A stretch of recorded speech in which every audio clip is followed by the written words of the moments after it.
So today on the table, I've got a HP 15-inch laptop,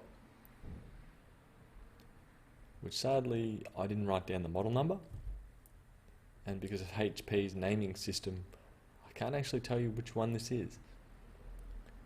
It is running a 8th generation i7. It was running 16 gig of Intel Optane memory, and also running 4 gig of DDR4.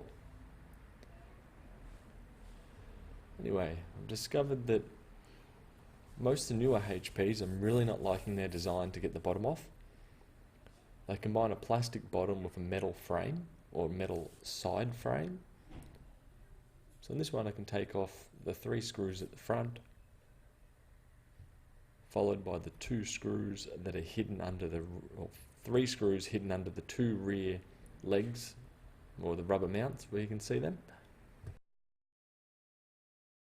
So with a pair of tweezers you should be able to pull up these legs.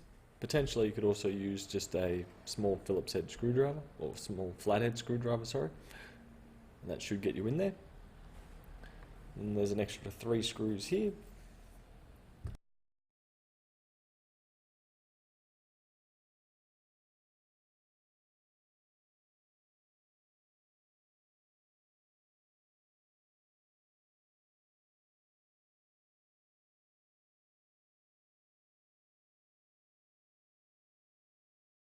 But the issue that I've got with it is, even though there's no other screws holding it down, prying is not proving to be very successful.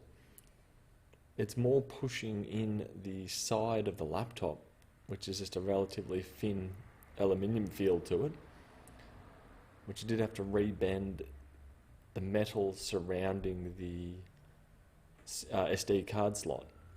Just by how thin it was, it just bent down. Then the other dilemma that they've got is, instead of screwing it in the middle, they put a plastic tab in the middle to hold the middle of the plastic down, which, getting that off, it makes it feel like you're going to tear the machine. But anyway, now that I'm in here, just a quick overview of the board. This may be of some interest to some people, may not to others.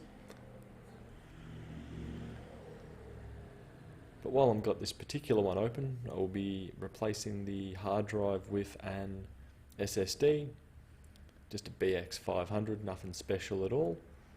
Definitely a lot better than the mechanical drive that already exists in here, which on this particular machine, that's failed. Now just the bottom cover as well. As you see, nothing special there really, apart from those goddamn plastic tabs right here. Anyway, I'm going to swap over the hard drive and reinstall the machine from there. So that's it for now. We'll see you in the next one. Bye.